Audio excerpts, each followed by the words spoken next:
All right, we're going to go ahead and get started. Welcome to today's workshop. What we're going to be reviewing is the 22-23, get ahead of myself, 22-23 consolidated application submission. If any of you have completed the application, the spring application before, you're going to find this one's very similar. There have been a few changes and there's some clarifications, and we'll be reviewing those as we go along. You will find in the chat a link, if you didn't already get it, to the resources for today's meeting. In there, you'll find a copy of the slides. You'll also find some support documents for you, a sample executive summary for your board meetings. There's also some Title II guidance that will be included in the handouts, and some information about homeless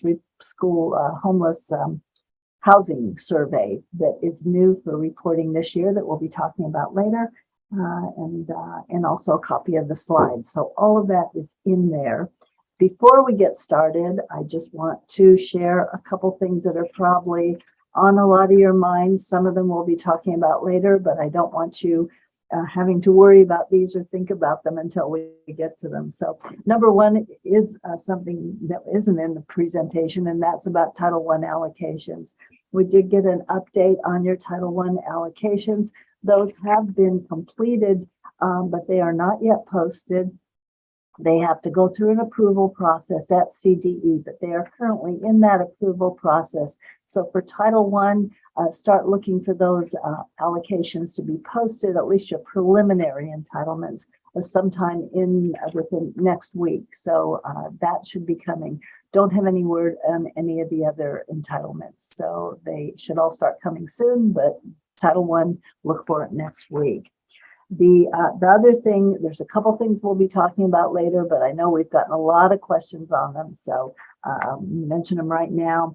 We had some questions about the date that's required for the LCAP reporting in the 22-23 part of the application, and that date is going to be the date of last year's LCAP approval, because that was the first year of the 3-year plan. And if you don't have that date, it's either in your budget approval letter from last year, or you can contact our office. There's an email on the last slide, and we'll get that for you. So that is another question we've had. And then finally, the board date. There is no board date required on the application this year. However, they are asking you to certify that the board did approve it. So those are just a few updates and some questions that we're getting that I wanted to address first. We're scheduled to go to 4:30 today, so we'll see. We'll go as long as it takes to get through this, and maybe we'll take a very, very short break partway through. So let's take a look on the next slide at the agenda. And I forgot to introduce myself. I'm Bonnie McFarland with our LCAP-State and Federal Programs Office, and our team is here to back me up today. So they'll be collecting questions in the chat. So if you have questions, put them in the chat, and we'll do our best to answer them today, or we'll follow up with a Q&A if it's something we can't answer. All right.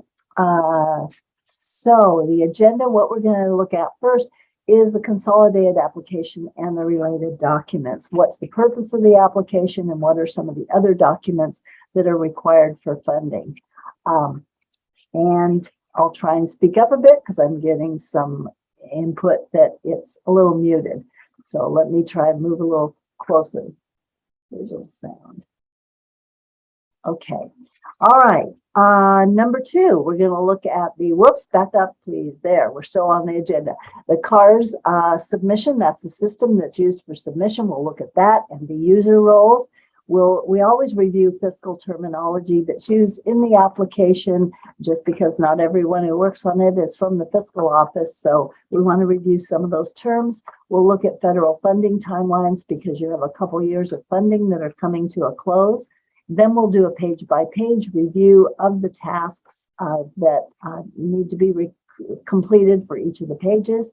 And then we're also going to review some related tasks that aren't included in the application but are triggered in order for you to receive the funding. And then we'll take a look at questions. All right. Next slide. So what is the consolidated application and why do you have to do this? The consolidated application is required for the receipt of your federal ESCA funds. And the California Department of Education uses the ConApp to distribute funds to school districts, county offices, and charter schools.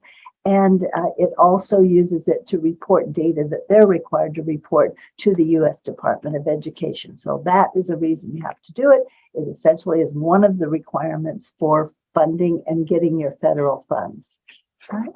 Next slide looks at some associated documents, and that is there's two requirements for receiving funding for federal funds, and that is the consolidated application and an LEA plan. So under the Every Student Succeeds Act, both of those are required from every school district and charter school and county office. And that's, again, as a condition of funding. So the funds won't flow until those are submitted.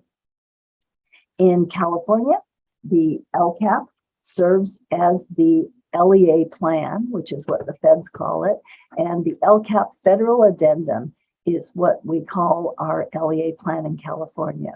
Now, the consolidated application is submitted annually, but the addendum only is submitted once every time that the Elementary and Secondary Act gets reauthorized.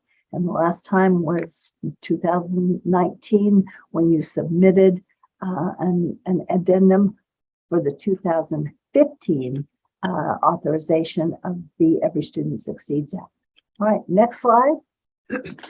Are we doing any better on sound out there? I'm getting a funny message here on my machine. All right, LCAP federal addendum.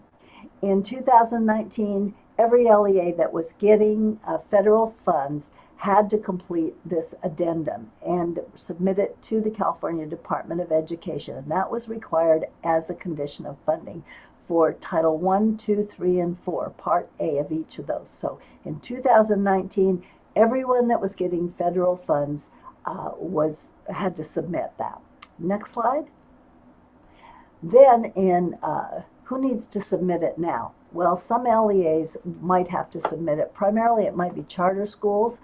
So for this year, only LEAs that never applied for federal formula grant funds in 2019, 20, 2021, or 21-22. If you've never applied for any of those, if maybe you're a new charter school, then you have to complete a federal addendum before you can receive the funds. So you need to contact CDE and let them know and get that completed.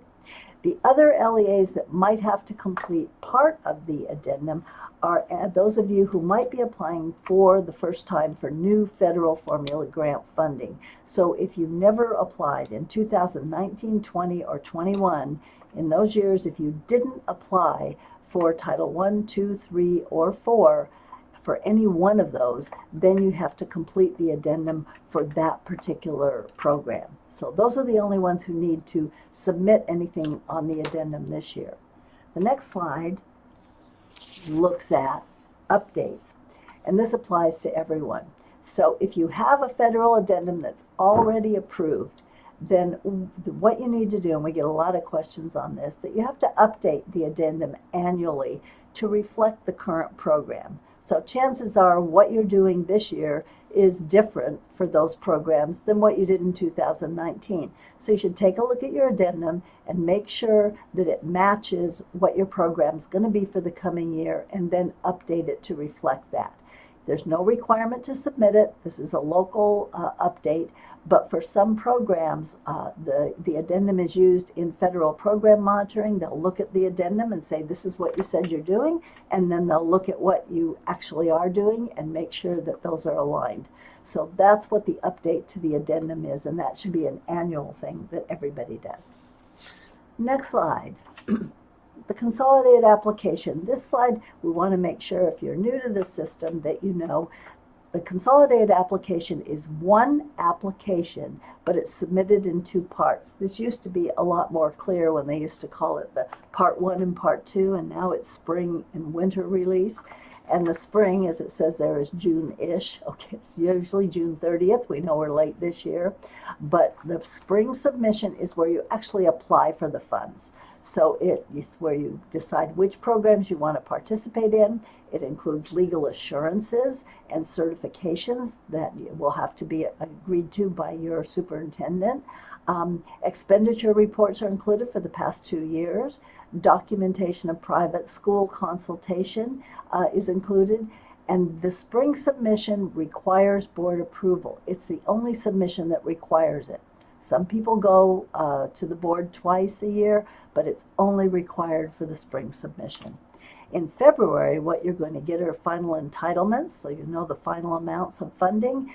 You'll have reporting of funds that are allocated for indirect costs, administrative costs, some reservations. You're going to report school level allocations, and you're going to have expenditure reports for current and prior years. And also included there is a Title I carryover report that you'll have to submit. So those are the two parts, and they connect together. And the reason that's important is there are things you need to do now that are going to be reported later. So that's what we're going to look at on the next slide. So some of the things that you have to do now are not included in the application, but you need to do them now, and you're going to see them pop up in a report in the winter submission. And sometimes people think, well, I don't have to do it until it shows up in the application. And as you'll see, some of these are things that need to happen now, even though, how would you know? Okay, because they're not in the application. So let's take a look at the next slide, which looks at just a few of those decisions. So number one, you have to identify Title I school attendance areas. So if you get Title I funds, you have to determine which schools are going to receive the funding, which are eligible.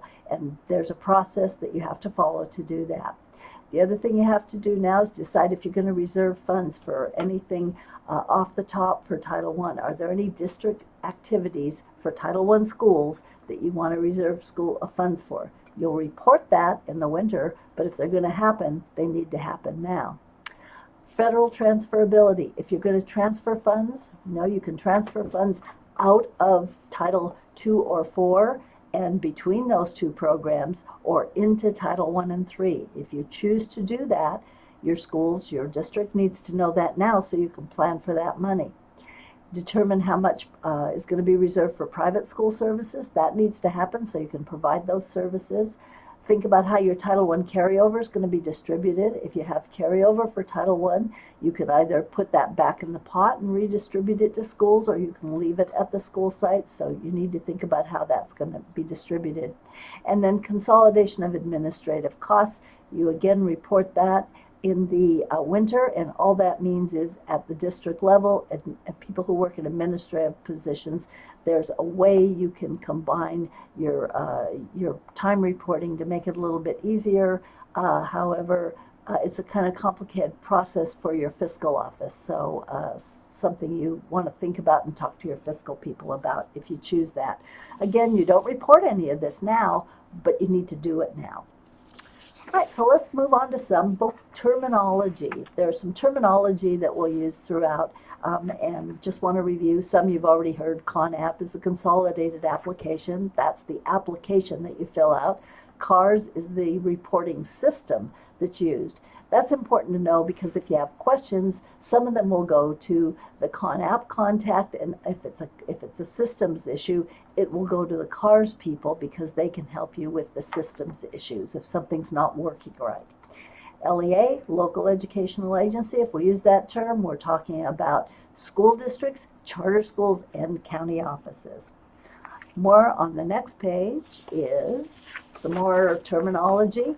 And this is specific to the application. So when you're in there, you look at a data collection. That's what they refer to the pages that are in there. A data collection is the page that you're collecting data for.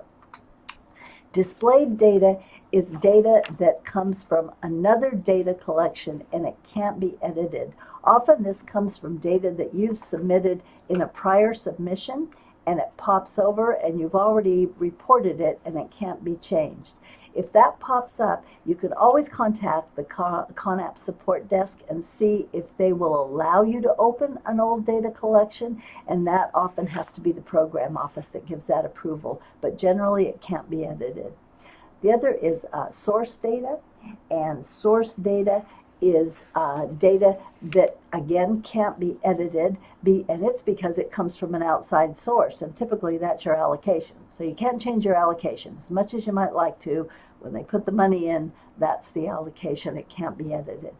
But you can edit the last one, which is called calculated or pre-populated data. And that might be from the same page that you're working on, or it might be from another page in the data collection. So you put something in, you put it in there, that data collection isn't closed, you can change that.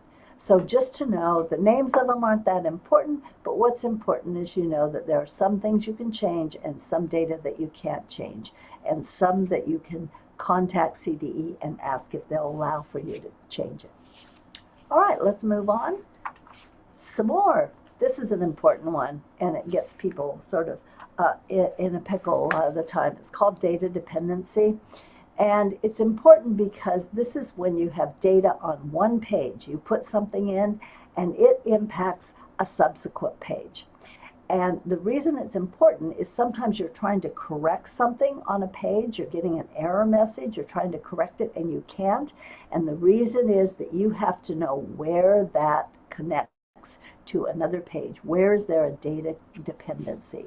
So sometimes they'll alert you to it, and sometimes you kind of have to figure it out. What did I put in that might have popped over to this page? When that happens, you have to go back to the original page, fix the original data before you can correct it on the data dependent page. So to avoid errors for data dependency, it's highly recommended that you fill out the application in order that it is on your home screen. That usually helps with the data dependency issues, although not always, but it's helpful. All right, next page, we're going to look at a few other important terms that are within the CARS system. One's called a warning message and the other's an error message, and important to know the differences in those two. You get a warning message, it indicates a problem occurs, a rule's broken, something isn't correct, the system is giving you a warning. Usually, in fact, almost always, you can certify a page with a warning message, but you need to know what the issue is so you can be aware, because you may get a call about that.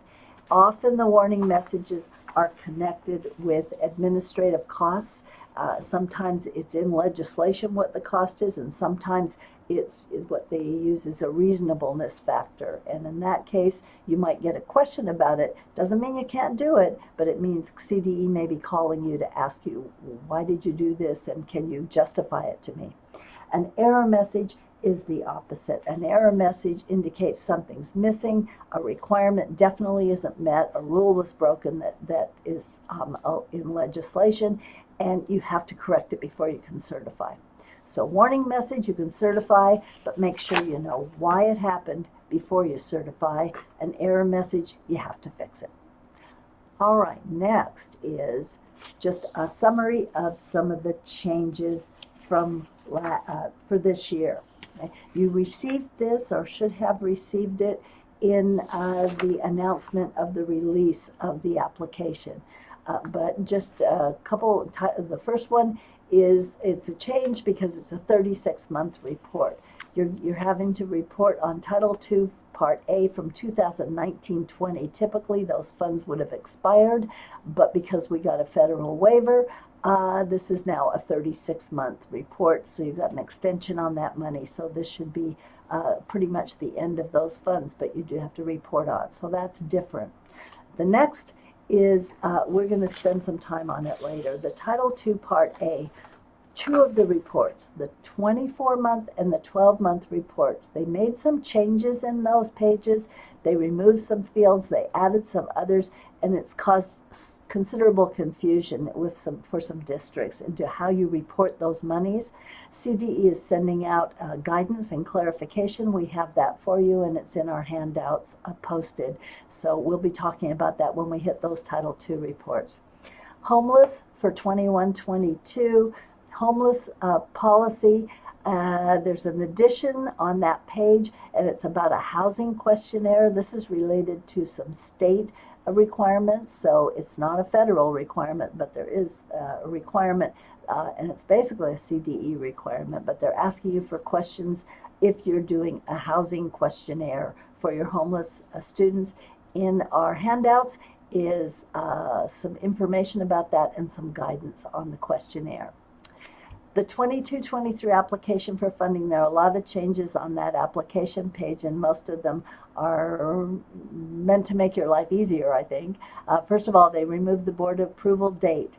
Okay, as we said earlier, the date's removed, but you're still having to certify that it was approved. CDE is, I will tell you, I don't think the ConApp office is checking on that, but we don't know if that would be checked through any other process. But basically, you don't have to put the date, but we would highly recommend you get that approved before before you submit it.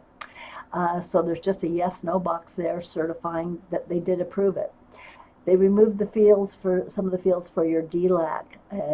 Previously, you had to have the name of the representative, the date they reviewed it, and the comments. All that has been removed. So now you just have to check a box to certify there was parent input from the DLAC when applicable, meaning if you are required to have a DLAC, and it specifies that it's regarding Title III funds. So that was always kind of confusing. What are they reviewing? And that's what it is, but a lot less in there for information that you have to provide there. All right, next is CDE website, full of information. If you want to check out what's new, that you need to be on the ConApp email list, so make sure you're on that list. If you got notification that the application was released, you're on the list, so that's good news there. But there's information, training profiles, and I think on the next page we have additional tools. This is all on that link, is everything you need for the ConApp. They really do a good job of including information on that page to support you. And also we have some materials for you, as I mentioned in the handouts, and one is a sample executive summary. What we do is put it in a Word version so you can edit it. We include all the programs, and you can just pull out those that fit you and use it as it fits your needs. All right, next page we're looking at reminder to get into the system. Hopefully you're in the system, but if you haven't gotten in yet, you need to first be registered in the Centralized Authenticating System, which is CAS, and that gives you a password that you use to enter the CARS system, okay, which is your Consolidated Application Logon. It says it expires every 90 days. We're not sure, but best to check ahead and make sure you have a password there.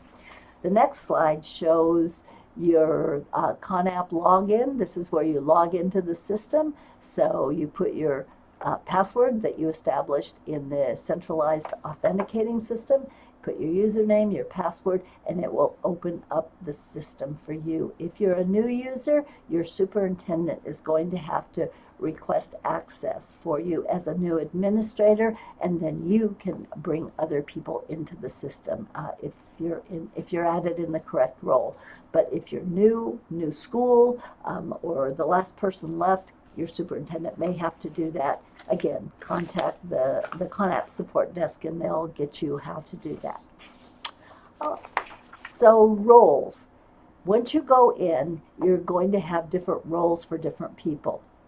And those roles give you different permissions. There's someone called the LEA Authorized Representative. That's going to be your superintendent or designee.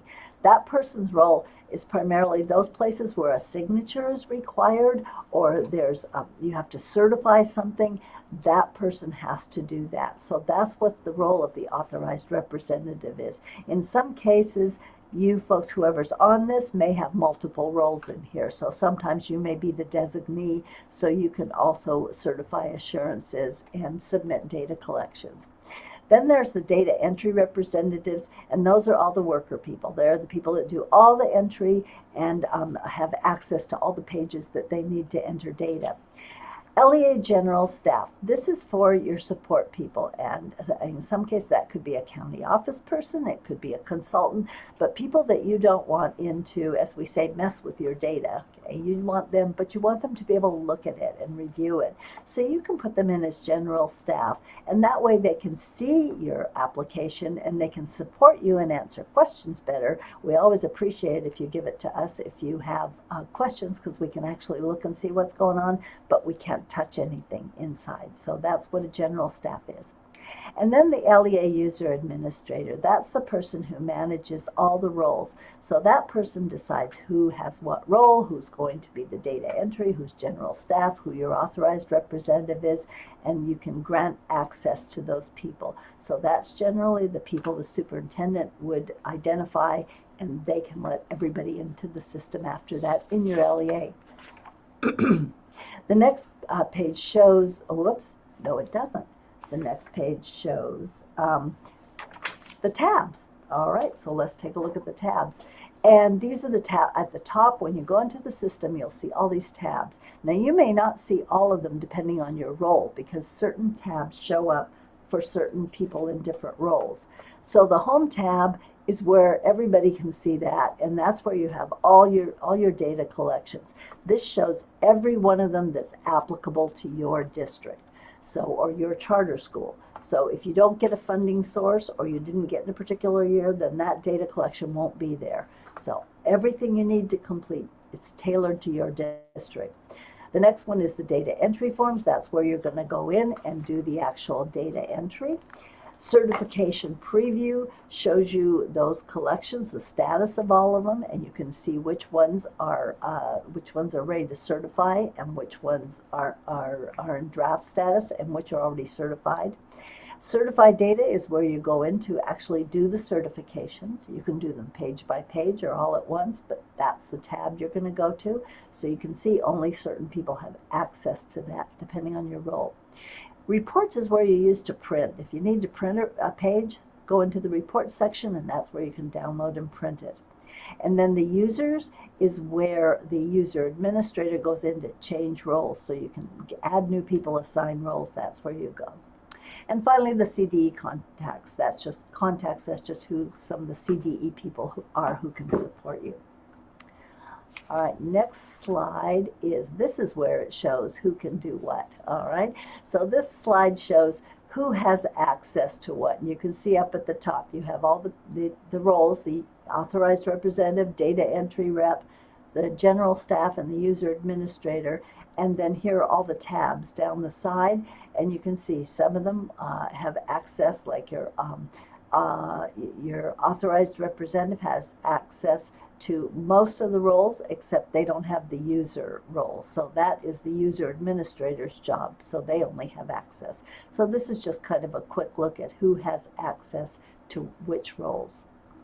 Next is just a copy of this. So look at the home page. When you open up your application for the first time, that's what you're going to see. You're going to see all your data collections by year. Obviously, this is an old screenshot, but so yours will have 1920, 2021, 21-22, and 22-23, and they'll be in order. And if you finish them in this order, you probably won't have data dependency issues if you just complete them in that order. So once you start on it, you'll see it will change from status from none to draft, and it will show the person who's working on it, and it will have a date and time stamp when they worked on it, so you can kind of see everything that's going on within the system. Okay, and only the day, I think we said everything there. All right, next slide. All right, this is what you're going to see this is what you could possibly see if you have all the data collections for 22-23. These are all of them, this and the next slide. So the release date was August 1st, due September 12th. That's the date that you have to submit it. And for 1920, you have that 36-month report for Title II. You can see for 2021 is basically expenditure reporting for various programs. 21-22 is a lot bigger report. That's the year that just ended, so you have things about private school students served. A lot of 21-22 you will not have to complete because it includes Title I Part D, which are our programs for delinquent youth, and very few districts. It's usually county offices that have them. But you do have a lot of Title III reporting, and then your homeless policy is on that page. And then the next are all about the application. 22-23, all the data collections have to do with applying for funds for next year. So you have assurances that need to be certified, some other certifications about protected prayer, your LCAP federal addendum. Apply, you got to choose which funds you're going to apply for. You got to verify your private school consultation. And then Title III is the only program that requires a program budget. Title III EL and immigrant, and there's also some pages in there for reimbursements. And then finally is a substitute system for time accounting, which we'll talk about when we get there. So those are all the possible collections for 22-23. All right, let's go on. And this is what we talked about before. This is the main page. This is an important page for you to know where it is. A lot of helpful information there. You'll see the instructions, you'll see the guidance, you can find the legal assurances posted there, the news flashes. Sometimes if there's an update, you'll find that there also. And up at the top, if you look, this is the ConApp page, but there's a link to CARS, and if you go there, there's a user guide for CARS, there's questions answered about CARS, there's even a recorded webinar to take you through the system. So lots of information there. All right, next. All right, you know, on the last page there was instructions and guidance. The instructions are really the most important support for you. The instructions are available in two formats. One is an online format. If you use that one, you can do it totally online. You click on the page and it'll take you to the page for all the information about what needs to be done on that page. Or you can download it. If you're a paper person, you can download the instructions and use them that way. They're extremely helpful. Almost all the answers you need are in there. They give you step-by-step instructions for every data collection. They identify any error messages you might get and tell you how to resolve them. They identify the CDE program contact, and you're going to see two contacts sometimes. One is program, one is fiscal, so you need to know what your question is as to who's the most appropriate person to contact. The guidance is it addresses only a few programs, particularly Title III, EL, and immigrant programs. It's just kind of background information, but good support. And it also includes some information, we'll take a look at that, about records retention. So the guidance is more general support, but the instructions are the step-by-step support that you're going to use a lot. All right, let's take a look at the instructions. This is what they look like. So it's going to tell you the purpose of the data collection, what the timeline is that you're required to report for. It's going to let you know if there's any particular guidance that you should be looking at. Here's the program contact here. This particular program only had a program contact. Then it's going to give you, we talked about displayed data. It's going to tell you what data is there. And this is source data from the CDE webpage. It's your entitlement. So remember, source data, you can't change it. Then it's going to tell you, if you can see on the side, step 1, 2, 3, 4. It's going to go all the way, each step, what you do and what you have to do to complete that step. And then the next page, that goes on for a couple pages, but the next page shows the error messages. And here you go, what you'll get for an error message. So in this case, they're saying that for this particular program, administrative and indirect costs, you got a warning only. So in this case, you can certify, but there's something you should know about what you did about indirect costs and admin that you might get a question on, and you should have an answer ready. So as you can see, it tells you what you need to do, ensure that the amount is correct. All right.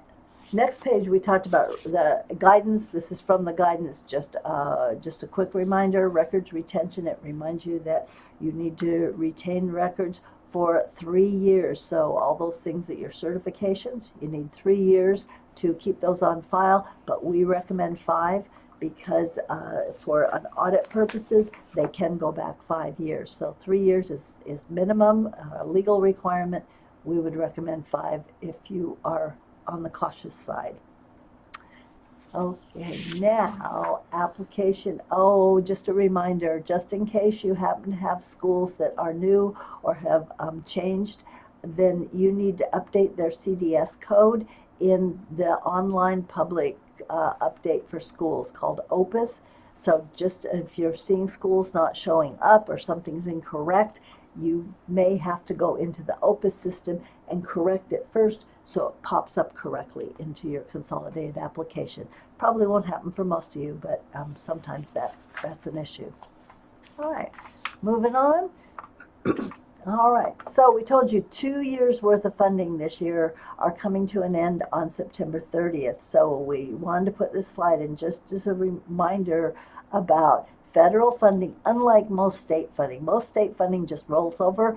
Federal funding has a 27-month timeline before you have to return it to the federal treasury. We know you don't want to do that, so it's important to know how that works. You get the funds for your 2021 funds. You receive the funds on July 1st, 2020. You get them for a year, for 12 months. That's through June 30th, 2021. Then you get them for an additional year based on something called the Tidings Amendment that Congress passed. They give you an extra year to spend the money, so that's 24 months. Then you get an additional 3 months because the federal timeline is September 30th, the federal deadline. Their budget year is different from ours, so that's how you get to 27 months. So 2 years plus 3 years grace for the federal fiscal year, 27 months. So 1920 funds based on that should have been expired by now, but we had a waiver that extended 1920 funds to September 30th, 2022, an additional 12 months. So you can see the math on the chalkboard down there. You got them in July 2019, 12 months, 12 more months through 2021, and then they should have been over by September 30th, 2021, but the U.S. Department of Education came through and saved us with a federal flexibility waiver, but that means they expire this September. So you need to keep an eye on those 2 years worth of funds and make sure they get spent by that date.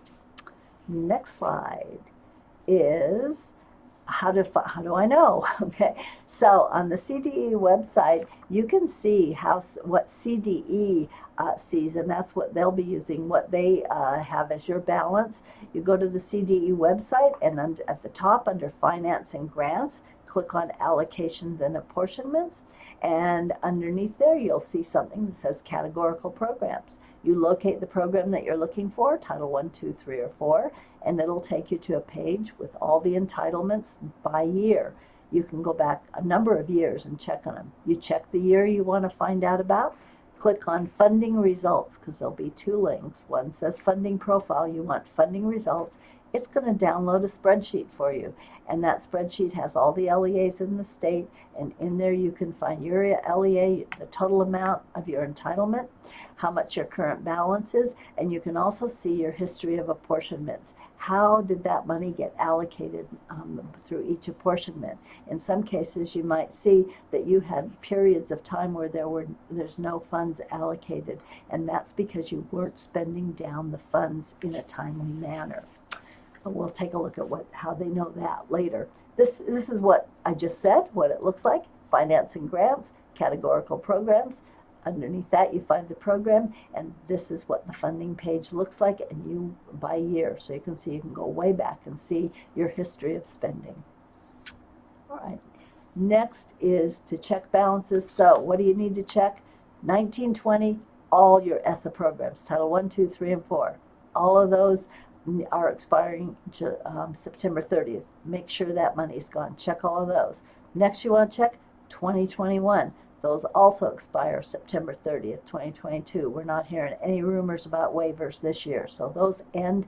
Check those 2 years. The other thing you want to check, 21-22 Title I Part A, your carryover. Are you exceeding 15%? And if you are, have you had a waiver in the last 2 years? Because you won't be eligible for a waiver if you had one. So those are the important balances to check, and make sure you have plans to get that money spent. All right, next. Next, we want to just review some fiscal terminology that pops up, and it's important, and it's going to result in some of those warning and error messages. So we just want to review them. First of all, administrative costs. All right, administrative costs I want to say, administrative costs are costs associated with the administration of the program. Bottom line, there are costs that are not for directly supporting students at school sites, but they're for administering the program.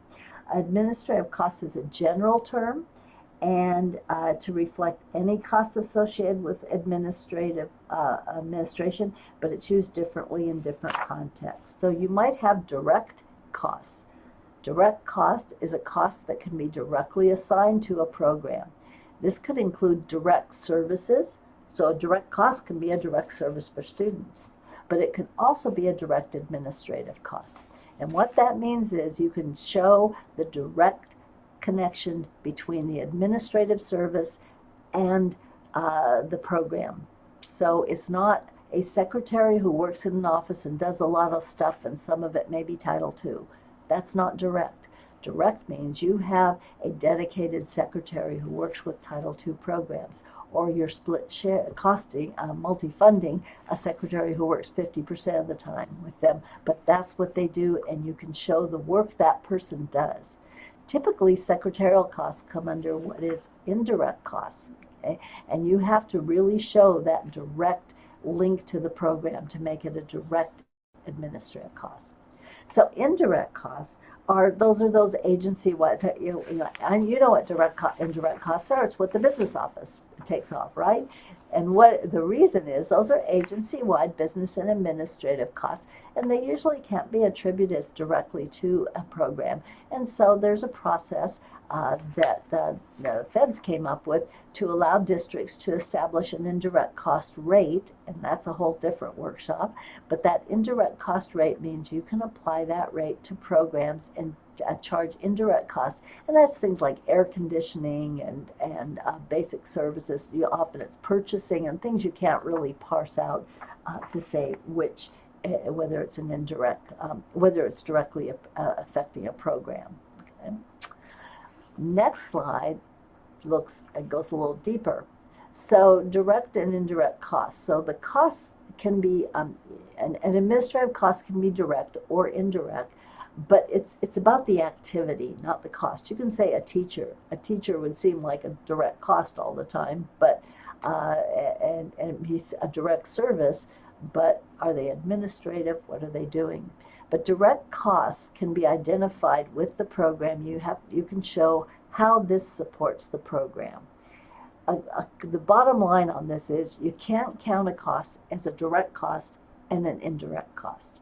Okay? So your administrative costs, you should know what your district consider indirect costs. Do they charge for office space? Is that taken off as an indirect cost? Well, then you can't be charged for a direct cost for office space if it's charged as an indirect cost. So more information on this in the California School Accounting Manual, Procedure 915, but just know that administrative costs can be direct, it's directly supporting the program, or indirect. This has implications for reporting on some of the pages that you'll see in a few minutes. And actually you'll see it right now a little bit. Okay, so some federal programs have a cap on administrative costs. In other words, they say you can't charge more than such and such percent for administration. However, some programs include in that cap both direct administration and indirect costs. So you can see there's two parts to that. Other programs, and this has been in the last few years just under ESSA, other programs have caps only on direct administration. So they say you can only spend thus and such percentage on direct administration for the program, but they allow you to apply the full indirect cost rate on the remainder of the funds. So this is important to know when you're reporting those differences. Does administrative costs, and usually it's pretty clear on the page, but is the cap applying only to direct administration or to both direct and indirect costs combined? All right, you'll see that play out in a few minutes. All right, I think one more, and we're going to be moving on, which is this. We just want to share this. If you fiscal people, this is part of your lexicon out there, but for the rest of us, maybe not. FIFO, first in, first out, important for federal funds. First of all, and I'll say this because this happened before when we had someone who didn't know this, federal funds have to be tracked by the year of the allocation. So you can't just take all your Title I funds and put them in a pot and say every year and just pull out money when you need it. No, you have to track them each year separately. And that's because those funds have that 27-month period of availability. So if you don't spend the oldest funds, they have to be returned. So you have to track them and make sure they're funded by the deadline. Where that pops up is in something called federal cash management, which is your fiscal office needs to be doing, and that's for Title I, II, III, and IV. You have to report your expenditures quarterly, and if you don't spend down at least 25% of the allocation each quarter, you don't receive your next apportionment. And you can see that if you go in and track, you can see the apportionments in the CD system we just looked at, and you can see, are we getting our apportionments? And it could be because you're not reporting in federal cash management. So that's just important kind of thing to remember about your federal funds. They're not all one chunk of funds. Title I for 1 year, Title II for 1 year is just for that year. And that's why those funds are meant to be spent on this year's kids. So now I think it's time to dig in and get into the actual pages. I should have told you, depending on your experience, there are parts where I should tell you this is the time for you to do emails or not, okay? Now's the time we're going into the data collection, so no emails. This is your 1920 data collection, and it's only one. It's a 36-month, what they call a special Title II report, and as we said, that's based on that flexibility waiver. So on the next page, you'll see a shot of what that page looks like.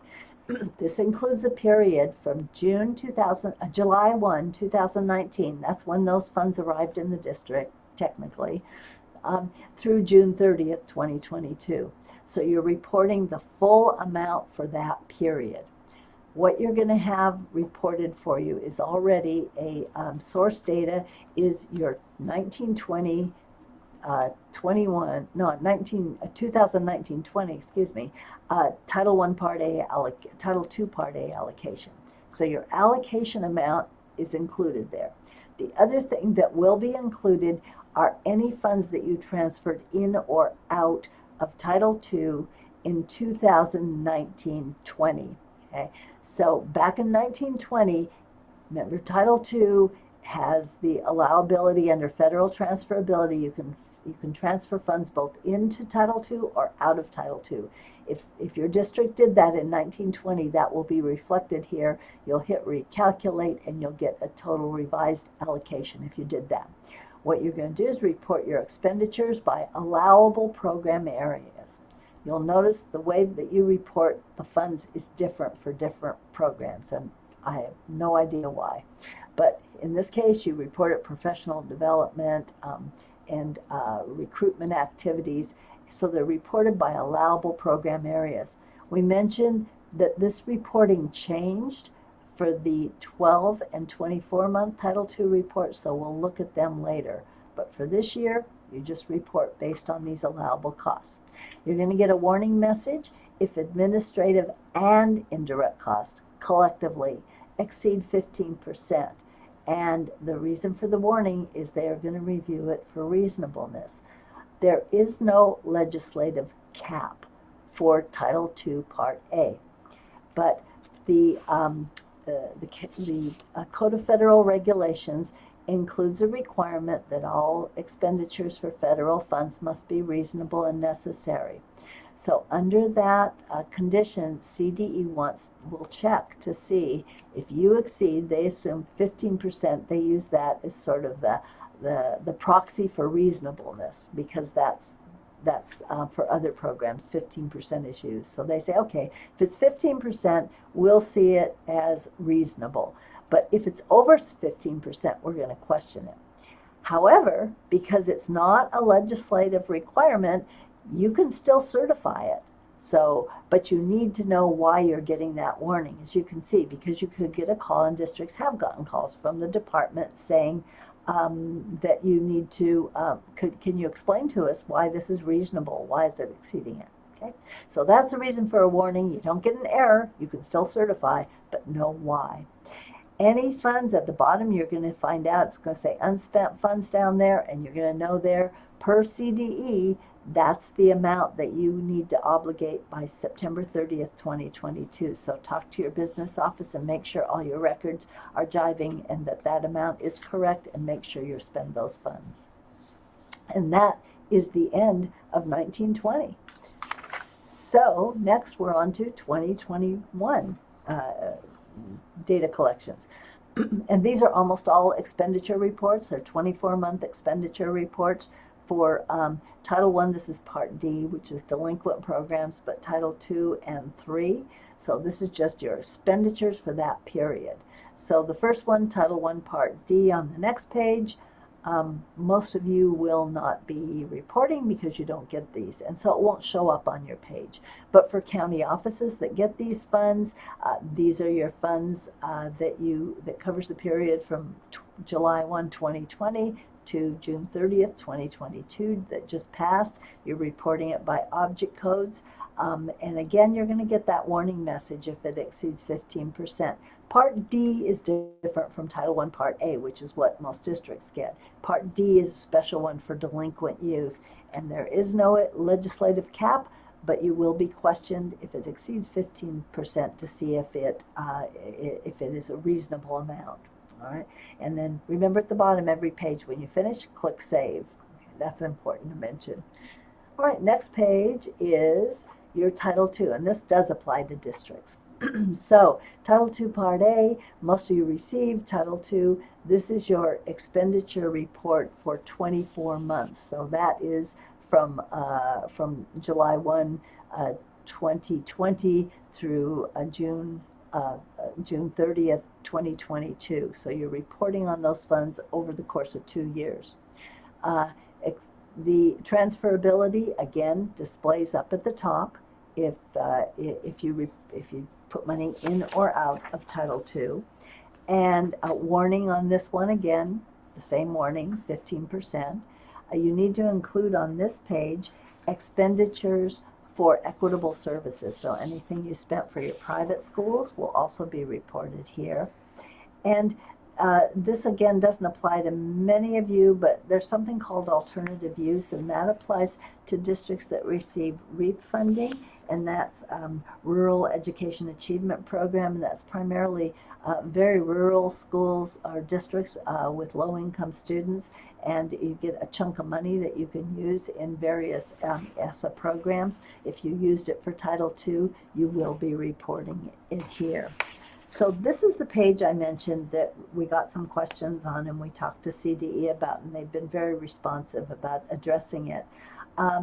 For this, the 24-month, you notice the categories are different. When we looked at the 1920 report, it was by allowable cost areas, and this one has a whole lot more there. It's a lot more detailed.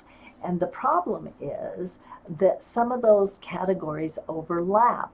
So the reason CDE did this is they, from the report they got previously, they couldn't really tell what districts were spending their money on, and they got questions from the feds, what are districts doing?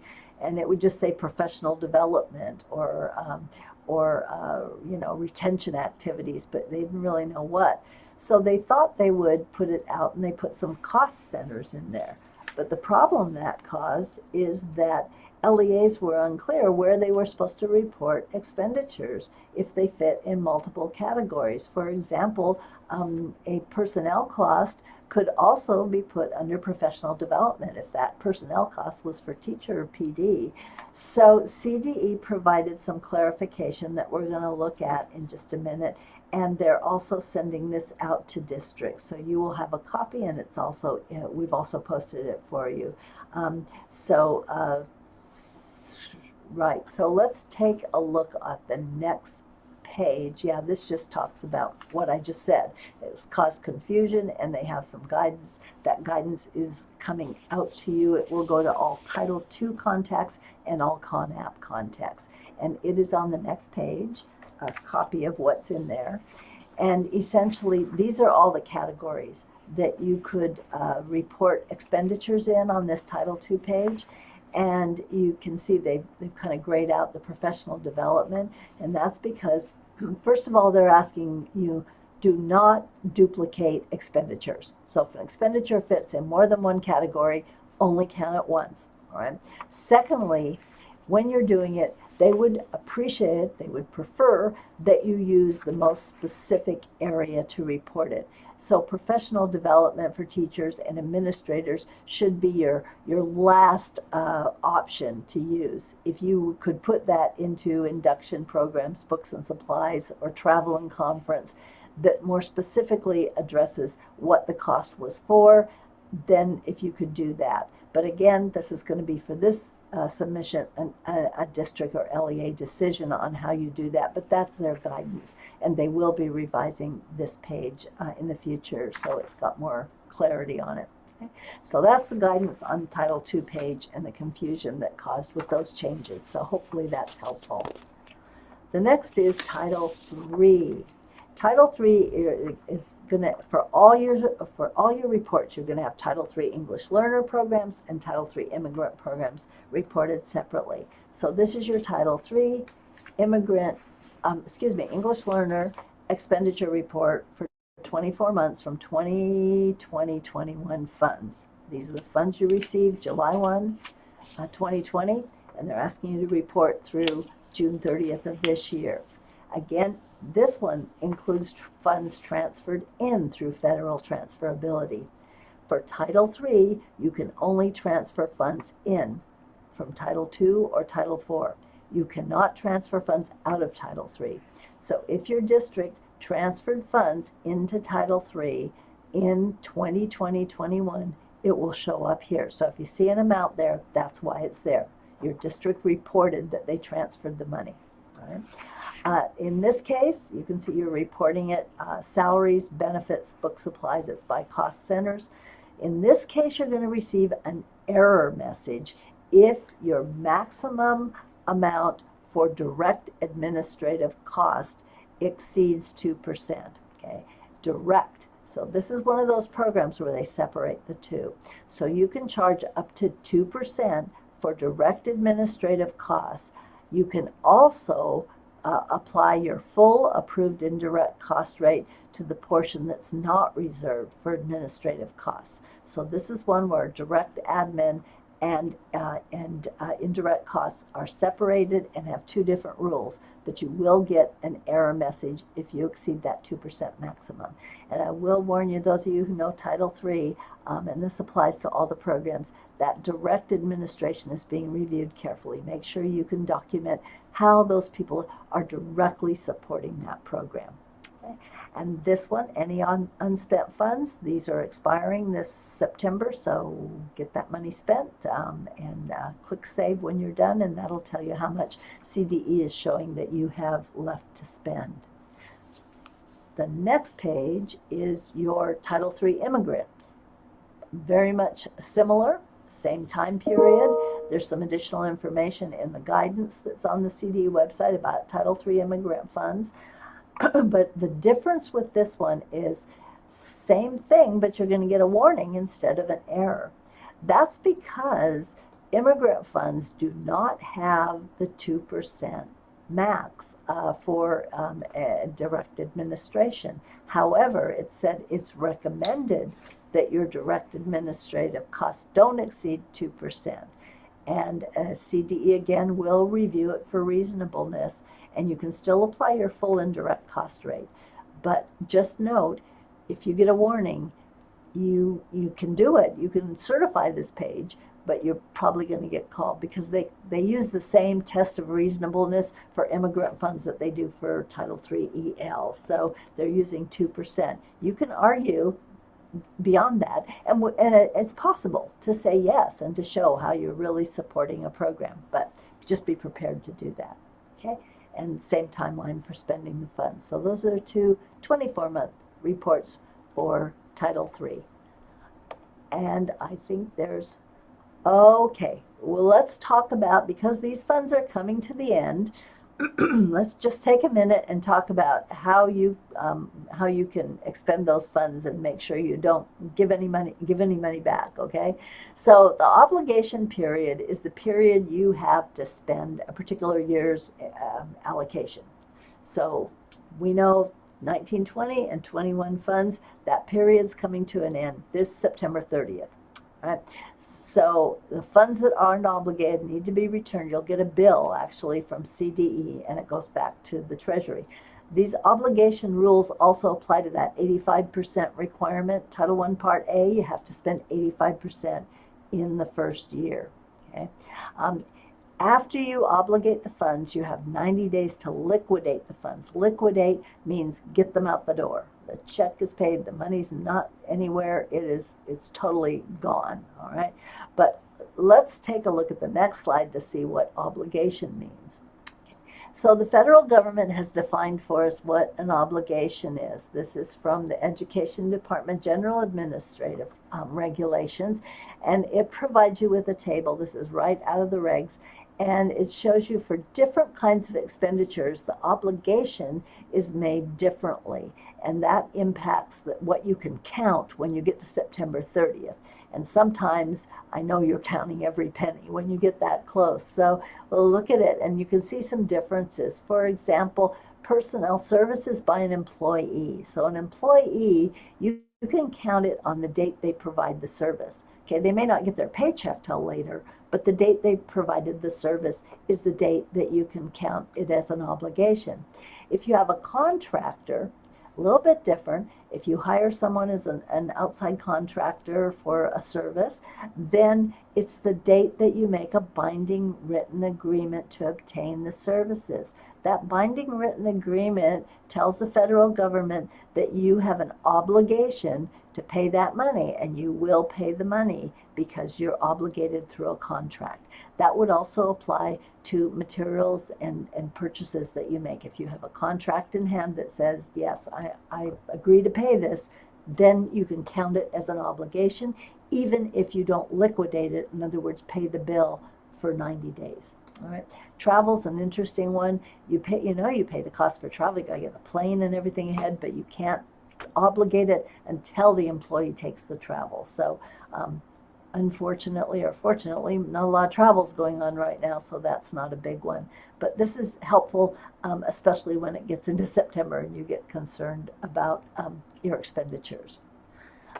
All right. All right. Now we're going on to 20, 21, 22. I was going to wait and take some questions after this one, but maybe, Rachel, do we have some questions we should stop and take right now, maybe? Looks like, whoa, we're not that early, but a few. Yes, there are some questions. One of the questions that has come up several times is the board approval date. And so there's several questions about whether or not it needs to occur prior to the September 12th submission deadline, or if it could be approved after that date.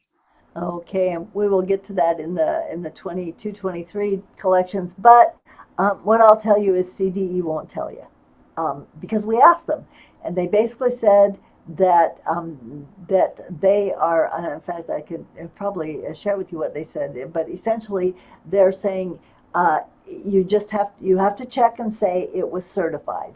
As I read it, it has an ED on the end, which means they did it, certified. It doesn't mean they will certify, it means they certified it. So if you're cautious and concerned about, I would definitely highly recommend that you take it to the board prior to submitting it. The ConApp people does not sound like they are verifying or checking that. I don't know if that's a part of any other monitoring process. So that's all I can tell you. We asked CDE, and basically they said, this is what it says in the application, and that's all we have to say. Okay. Sorry. Anything else we can take before we go on? Another question regarding updates to the LCAP federal addendum, if the updates need to be approved by the local governing board. There's nothing in law that says that they do. It's a good idea to keep your board informed, but whatever your process is, just so that you have verification that this is, is publicly done and this is what we're doing. But nothing in law says that you have to take it back to the board. And another question is, are LEAs able to transfer Title I carryover? No. No, you can't. The transferability only applies, you can't transfer funds out of Title I. You can only transfer funds into Title I. And that, whatever you transfer in would add to your carryover. So no, there's no help there. Another question is, can LEAs certify with a note message? I'm not sure what a note would be. So there used to be places where you could put comments in, comment boxes, but most of them don't have that right now. Maybe we can follow up on that one. Put it back in and we'll circle around.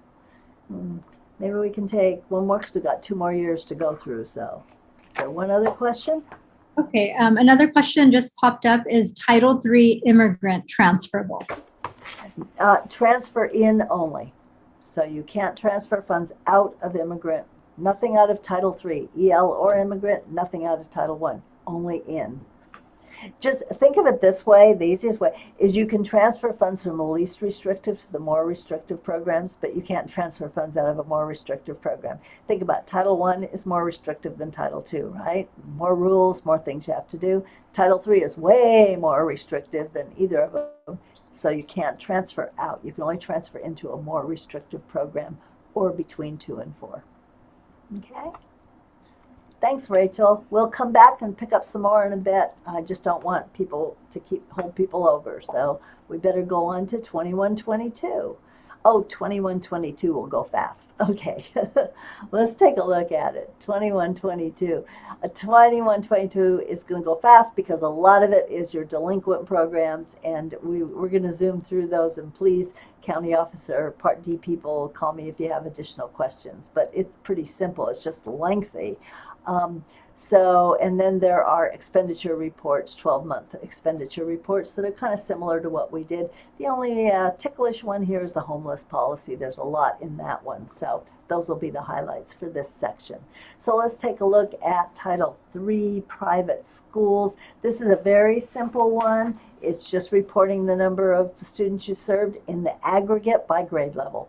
So you don't have to break it down by schools. So for all your Title I services in all your private schools this in 21-22, that's just this past year, just report how many kiddos you served in those programs by grade. That's it. All right, the next bunch is where we hit on Title I Part D. And those of you in Title I Part D, my sympathies go out to you. The rest of you, this is a time to check your email, okay? But we're going to be fast. This is a long report, but not particularly complicated in terms of what's required. Getting it may be. What it includes is a facilities report, and you have different types of facilities. They've added juvenile correction facilities, so 4 types of facilities. You have to provide data. You have to talk about students served by program type, outcomes by program type, academic performance, and then there's a care expenditure report at the end. The facilities report is a data-dependent page because all the other reports flow from that. So let's take a look at what that is, and that's on the next page. You have to report the number of facilities that you have by type, and the number that gave you data, that reported data by type, and the average number of days served for students there by type. So once you put that in, it's going to trigger the other pages. If you put data in here that you have programs in those areas, then you're going to have to report on them on the next page. So you can see it's lengthy, but pretty simple there. Next is the students served. And again, it's going to be by facility type. So for each of those facilities, you need to report on them by sex, age, ethnicity, EL, and student with disability status. So all of those reports, long and cumbersome, but just make sure that no individual count exceeds the total. So make sure your numbers add up, basically. The next page is you can see it just goes on and on by different types, all these types of programs. All right, same report. Next one is outcomes, and this is only for students in long-term students. So if they're enrolled 90 consecutive days, or you're reporting kiddos within 90 days of exiting the facility. Multiple admissions, you don't add them together. It's 90 consecutive days. You're going to report on the number of students who achieve in the following outcomes: high school credits, GED enrollment, earning a GED, a high school diploma, post-secondary training, post-secondary involvement, training programs, or employment. So a bunch of categories you're going to report on. Only your 90-day students, or a separate reporting for those within 90 days of exiting who met one of those. Again, this is based on what you put on the facilities page, and you're going to have 2 reports, one for the 90-day students in the facility, one for those after they left. Next one is more. Okay, this is just to garner sympathy for all of you from the rest of the folks out there. Okay, next page is academic performance. Again, 90 consecutive days only students. You're reporting pre and post reading and math skills, and you're reporting them by either they were a negative change, no change, or they improved 1 grade level, or they improved more than 1 grade level. Okay, I think, and this is again, just kind of goes on and on. You're reporting it by reading and mathematics separately. And finally, for Part D, I told you we're going to go fast through this. This is expenditure. I checked because it said carryover report. No, this is the end of title. It expires on September 30th also. So it covers, you can see the period it covers, warning, administrative and indirect costs over 15. They're going to be reviewed. No error message, but a warning message. All right, now we're back. Okay, no more. Stop your emails, come back. Okay, we're back to the rest of the group here. Title II, Part A. This is a 12-month report. This has the same issues we talked about in the 24-month report with the duplicate expenditure categories. So just make sure you don't duplicate expenditures and use the most specific category.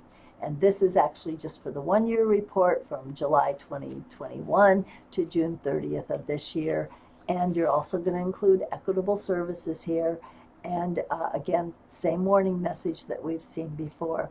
I also included a warning, an error message that's on all the expenditure reports. And I want to know who out there caused this to happen, because it's an interesting error message. But they're saying if you basically, if you don't have any classified or certificated salaries included, you can't include employee benefits. So don't do that, okay? If you don't have employees, you don't have benefits. So I don't know, but it's on every page, so thought I should mention it there. All right, next is Title III, English Learner. This is a reimbursement page, and this is very interesting. Many of you don't know you get reimbursed, but for your services for private schools, Title III only asks you to include, it's just a total number of English learners that you served, and in 21-22, and no school level, just district aggregate data. And then for those students, you'll be reimbursed for the number of students you served, and that's going to show up in your 22-23 Title III apportionment. So make sure you report those students that you served. It won't show up separately. It'll be just kind of included in that allocation, but they assure us that if you report this, you'll be reimbursed. Next page is Title III English Learner Expenditure Report. And this is similar to the other expenditure reports, except it's just for the last year, so it's only 12 months. You will notice Title III has more expenditure reports than any other program. Okay, so watch it. They have 12 months, 24 months. Some of the others don't have as frequent reporting. So the displayed data is your Title III allocation for English learners, and any funds that are transferred in. Again, only in to Title III. Error on this one, because remember, we're Title III EL, there is a legislative cap of 2% on direct administrative costs. Okay? But you can apply your full indirect cost rate after you take out the direct cost, the direct administrative cost amount. And then the next page is same thing about this is the reimbursement page for your immigrant funds. So the same thing with immigrant funds. Report your number of students served in private schools. In 21-22, you'll be reimbursed in your 22-23 apportionment.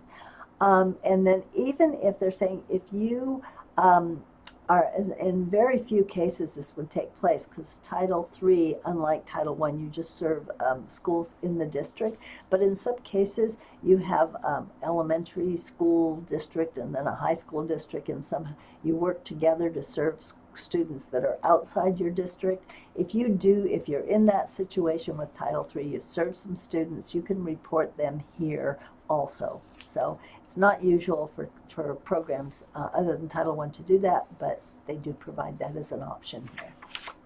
All right, and then the next one is reporting your immigrant funds for 12 months. That's last year's money. Again, immigrant funds, only funds can be transferred in, not out. And this is a warning on the 2% direct administrative costs, not an error. All right. All right, and now comes the biggie, is the homeless report. This one has a lot of information reported. You have to report your homeless liaison, the contact information for that individual, your training that they provided and that they received. So what training did they get? What training did they provide to principals and school leaders, to teachers and instructional assistants, to counselors? You have to verify that you have a homeless policy and that it meets all the requirements. And then there's a new requirement that has to do with a housing questionnaire. And I refer you to Dr. Jennifer Kotke in our office for specific questions if you have questions about that or anything on the homeless. She's amazing. Title I expenditures, if applicable, there are two different forms will pop up. If you get Title I funds, you get one that has a place to report Title I expenditures. If you don't get Title I funds, that will be eliminated from your form. So here's a picture of the next form. You can see it's a very busy form, okay? So this would be the form. If you get Title I Part A funds, you're going to have this form. You'll put in who the liaison, their contact information is there required. They're asked for you to indicate the number of full-time equivalents for personnel who are responsible for implementing your homeless education services. So what's the FTE for all the people who do that? Your homeless liaison training information is here, both training they received and training they provided to various groups. There's a section on policy requirements. You have to put a comment if you don't have a policy or if it doesn't comply with federal requirements. So sometimes we tell you what the answer is here. The answer is yes, you have a policy, and yes, it meets all the federal requirements, right? I'm sure you do. So make sure you have that in place. Good thing to check. They ask for a board approval date for your homeless policy, so you really have to have one there. And then are the questions about the housing questionnaire. And essentially they're asking on that If you use a questionnaire, if it's available in hard copy, and if you've administered it during the school year, this results from a new state law, and the state law appears to, I have it written down here, the state law appears to apply to CDE only and requires that they provide a sample policy and a sample questionnaire, and they have done that, and we put it with our materials. And I think they're really just checking to see what is the status here. I don't see it as triggering any requirements, but I would refer you to Jennifer Kotke to make sure that you have it. It was looked at as a best practice, and I think that's all the data is there for. But again, Jennifer's your best contact.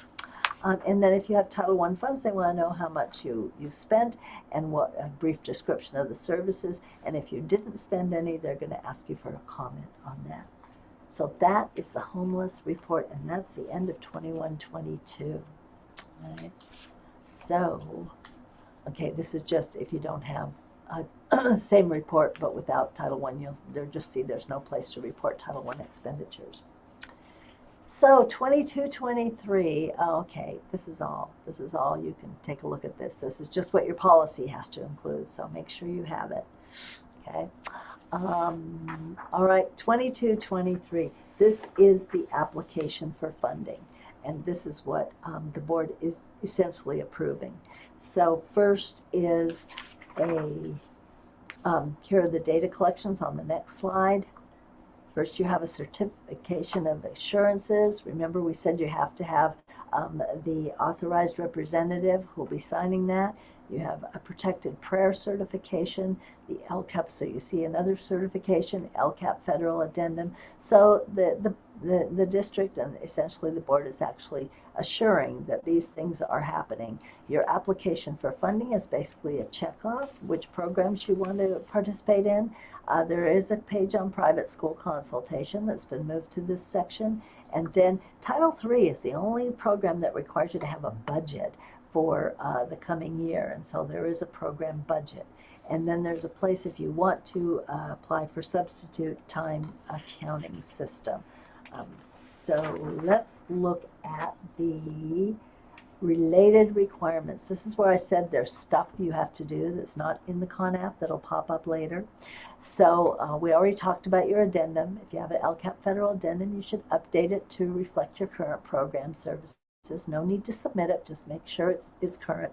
Transfers for this year, federal transferability. If you want to transfer funds out of Title II or IV between those two programs or into Title I or III, you should be making those decisions now at the district level, so people can implement the program and know they have more money to do it. So make sure that that's in there for planning purposes. A note, once you receive those funds, your business office has to make the transfers at your district. They don't get transferred when you say you want to transfer funds. They don't automatically get transferred by CDE. So if you say you want to transfer Title IV funds, they will come to you as Title IV funds.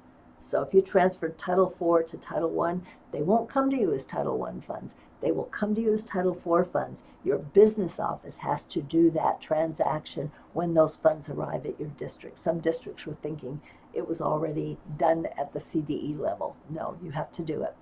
Reservations, if you're going to reserve Title I funds for services, remember they have to be at Title I schools only, but the district can provide services to Title I schools. If you're planning on doing that, you should plan for that and update it in your addendum. There's a description required.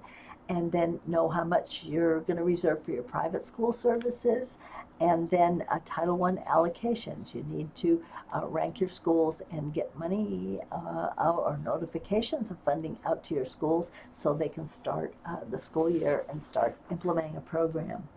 Next page, it looks a little more closely at that. So if you're receiving, if you get 1,000 students or more, or you're a single school LEA, so charters, you don't have to do this generally because you're a single school LEA.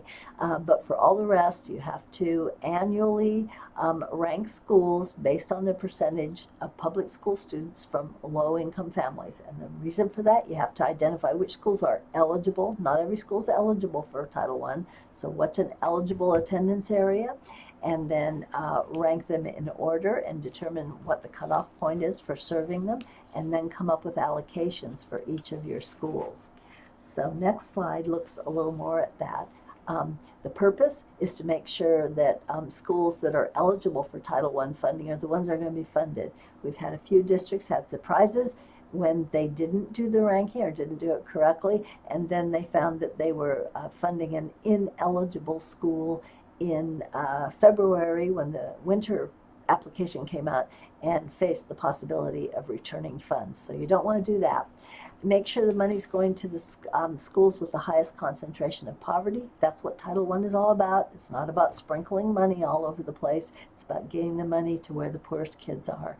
Determine your school level allocations for planning purposes and getting programs off the ground, and then provide school with their funding amount so they can develop their plans. So the next looks at, on the CD webpage, there is a great page that goes through the school allocation process for Title I. So I would suggest you go there, and it goes into detail. But basically, schools that are at or above your LEA poverty rate are eligible to receive funds. So if they're at or above, they're eligible. Now, not every eligible school has to be funded. Some of you would run out of money, or very little money would go if you served every eligible school. So you have to rank them and then put them in order of poverty. You have to use the same poverty measure, and it's going to be the 2021 CalPADS free and reduced price meal 5 through 17 data. And the allocation, keep in mind, has to be sufficient in size to provide a reasonable expectation of success. I know some of you are in districts where everyone says, well, give me a little bit of Title I, it's not fair. Well, this is about equity. And that means that the money needs to go to the highest poverty schools. And if you can't have a viable program there, then you're not being a good steward of that money, because you're not ensuring those students have a chance to succeed. So important to rank them for that purpose. The next one looks at you have to fund certain schools. So if you have to fund all schools that are over 75% poverty. That's where you have to start. You have the option to fund any high school with at least 50% poverty, so you can push them up above others. After you do that, you get a choice. You can rank all your schools district-wide, just put them all in a row if you're a unified district, or by grade span. If you prefer to do that, you can put your elementary schools, middle and high schools separately and rank them separately. When you do that, you got to rank them with order, in order within each grade span. All right, next slide is exceptions. So if a school is ineligible, in other words, it's not at or above the district poverty level, there are a few ways you can still serve them, and you'll see that when you report on them. You can serve a school with an average low income percentage, which is at least 35%. So you can go down, and that's an exception. The school's going to show as not eligible if it's below your LEA average, but you can go down to 35%. You'll need to use a discretion code. It's an exception, but that you can go down to 35% if need be.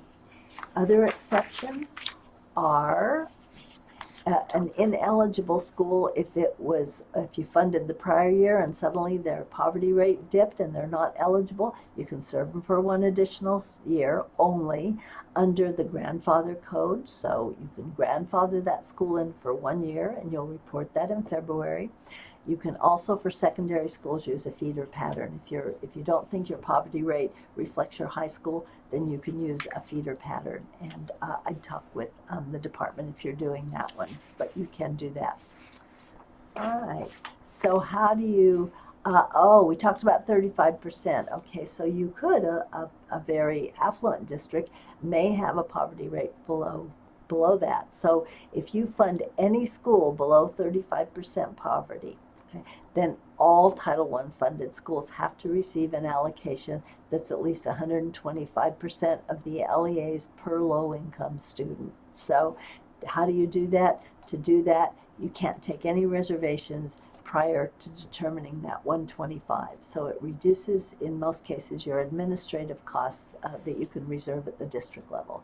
So 35% is really a base, and if you go below that, and again, they have to be an eligible school, so this is going to affect mostly affluent districts, but you have to fund all your schools at a higher rate.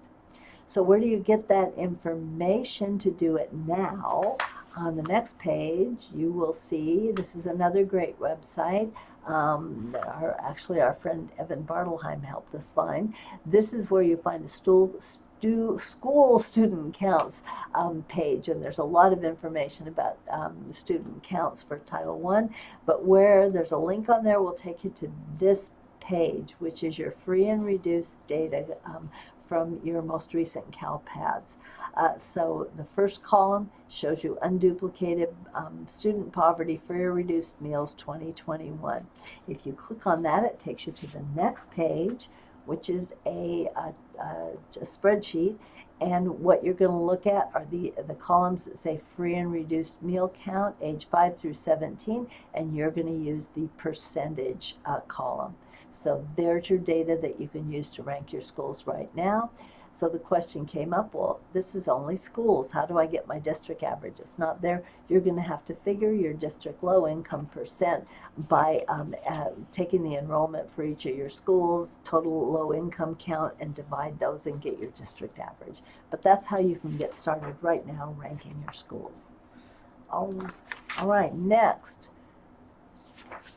Assurances. This, you can print this in your reports tab. So you go to the reports tab, print this, you submit it in the application, but when you print it, there will be a place for a signature. You need to have an ink signature of your authorized representative, and you need to copy that and keep it on file. So this is a certificate, and what they're assuring is that they are going to agree with all the legal assurances that they will implement all the programs according to the law.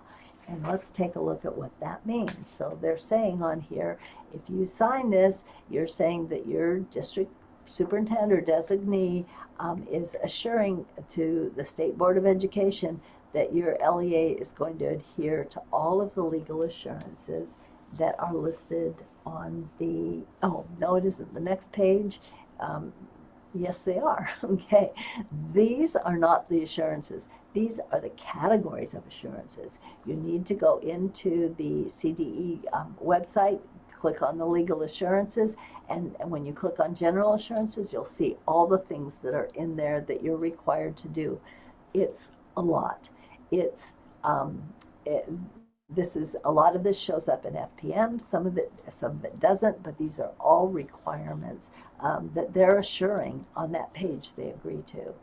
So let's go on to the next page and talk about you. Okay, we said print them, keep them on file. You should keep them on file for 3 years.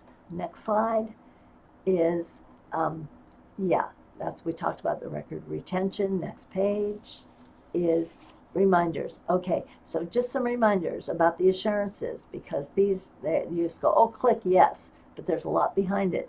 First of all, assurances for English learner programs applies to every LEA. This is not a Title III requirement, so you need to take a look at those. If you don't get Title III funding, English learner program requirements apply to you too.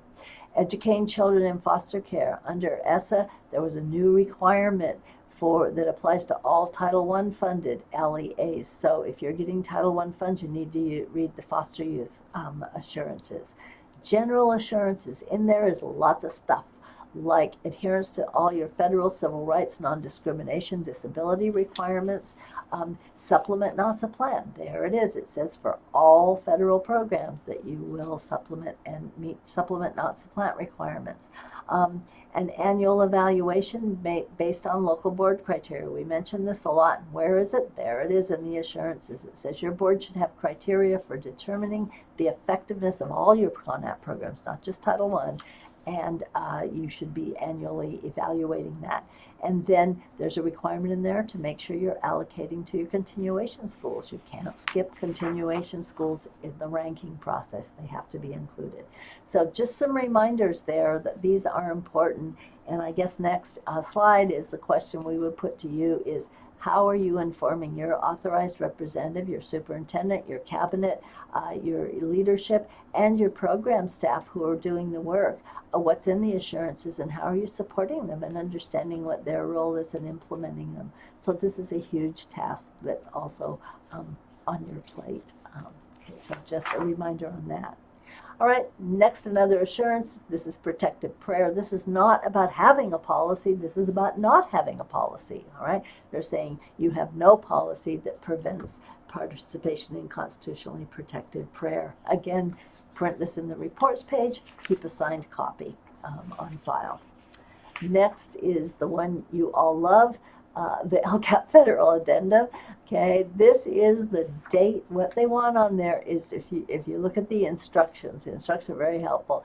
So the date the county office, if you're a district, the date the county office approved your current LCAP, which is the 21-22 LCAP, because it's a 3-year LCAP. Your 22-23 isn't approved. We haven't sent approval letters on any yet. So it's last year's approval date of your 3-year plan. If you do not have that and you're in LA County and you're a school district, you can contact us and we can give you the date. It's on your budget approval letter. For charter schools, you're going to enter the date of last year's local board approval. Okay, so that's all that is on that page. Okay.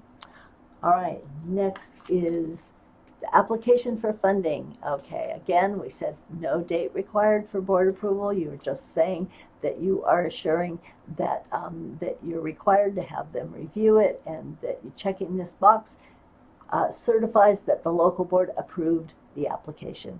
Okay. The other is your DLAC. We mentioned there are changes there. Previously, you had to put the name of the representative, the review date, that should say date, not data, and comments that they may have included if they didn't sign it. That has all been removed, and it's also been clarified that what they are certifying is that parents, if you have a DLAC, that the parents had input into the Title III program. So that's you are certifying it, so they're putting a lot of trust in you there. Okay, check yes or no at the bottom for all the programs you want to participate in. If you back up one. If you don't check yes, you won't get the money. Okay, so that's kind of important. All right, so check yes if it's here. Now, it says in the instructions, I just want to clarify, it says in the instructions that this shows all the programs for which you're eligible. That's sort of true, but not quite. Okay.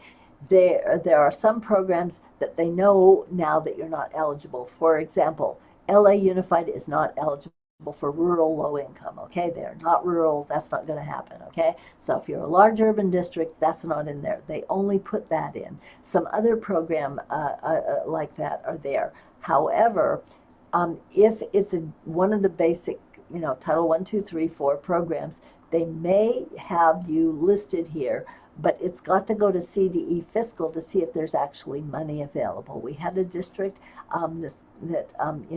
if you're not eligible, some districts aren't eligible for Title I, they don't meet the poverty level.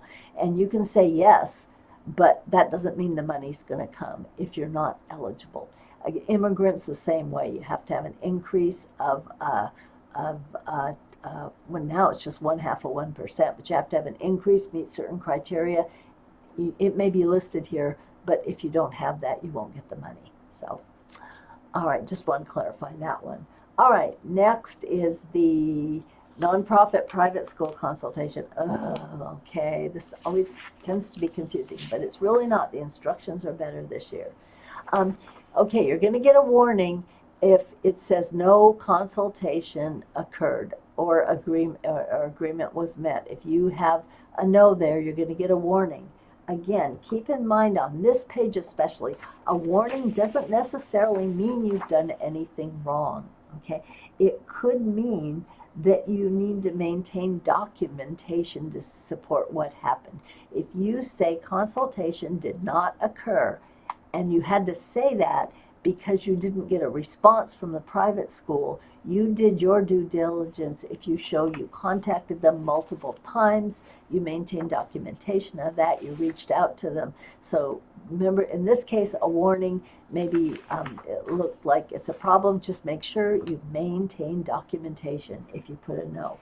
All right, so if you check consultation occurred, then you have to respond to was agreement met and was a signed affirmation on file.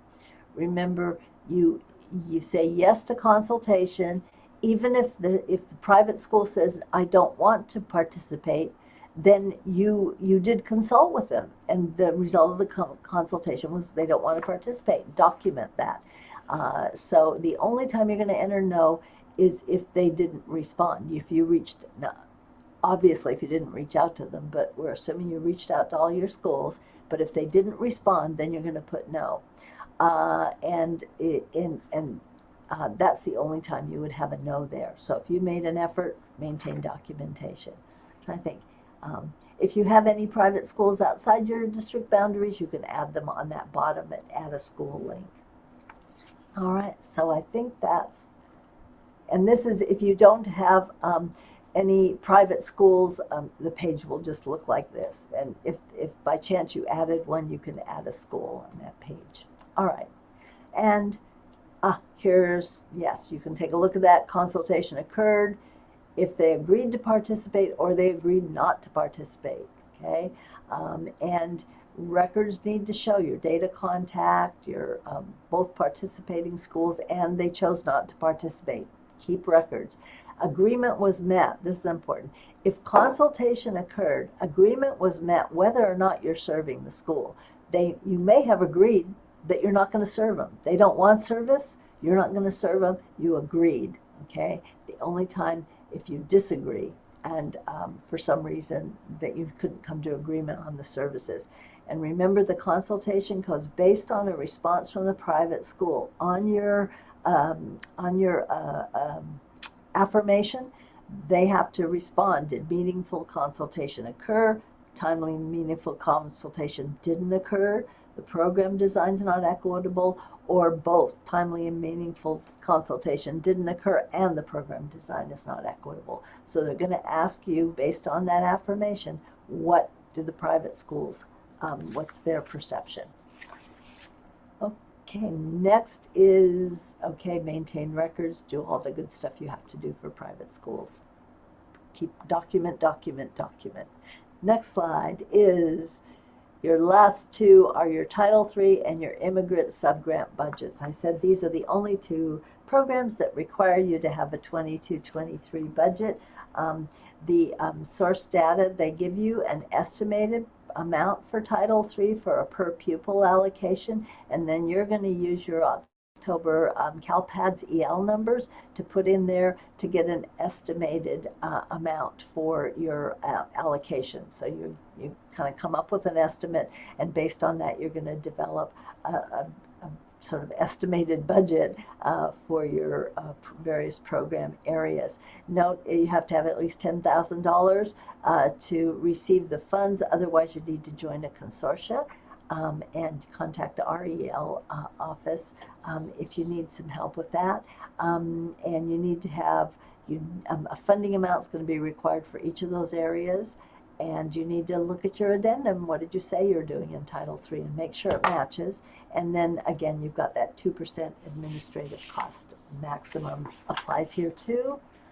And next is, I think, the same for immigrant funds, except there has been a big change in immigrant this year because a lot of districts, especially big districts, are having trouble meeting the criteria, but they've got a lot of immigrant students, but they don't meet the criteria.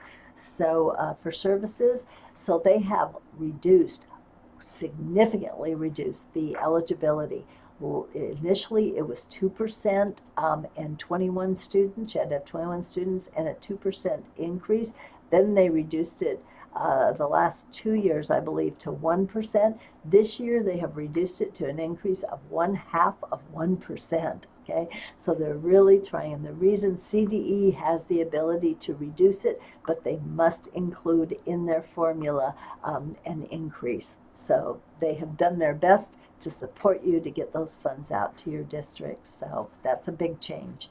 And again, this, just get a warning for your admin, but the same thing is just, and again, very, very general here, authorized activities and your admin and indirect costs is all for that budget. All right. And the final one, we are to the end, is the substitute system for time accounting.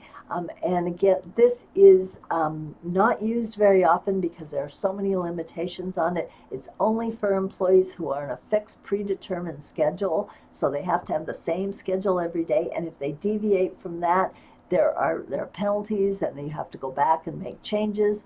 You can't use it in conjunction with what is the other substitute system, which is the sampling method, and that's a much easier one to use. Both of them are described in the California School Accounting Manual, Procedure 905.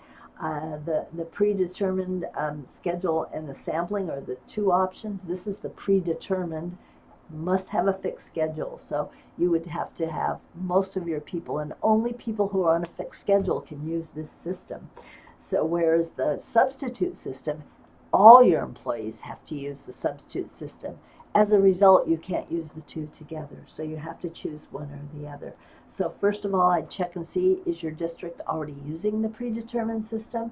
And then number two, read up about these two systems if you have any inclination to choose this. But it is very restrictive. So probably we don't see a lot of people using it. All right, I think that's it. Make sure everything's showing certified. And if so, you're sort of done. Not really, but you're sort of done with this anyway for now. We are over time, and I apologize for not getting to more questions, but what we're going to do is go through and give you answers in a Q&A. We'll get that out right away to you. Everyone who participated, we'll get that to you. We're also right here all summer. Nobody goes away all summer here. So our team is here all summer to help you. So contact us or contact ConApp Support. They've been extremely helpful this year in answering questions. Again, thanks for sticking with us. We appreciate you, and we're here for questions anytime. Take care.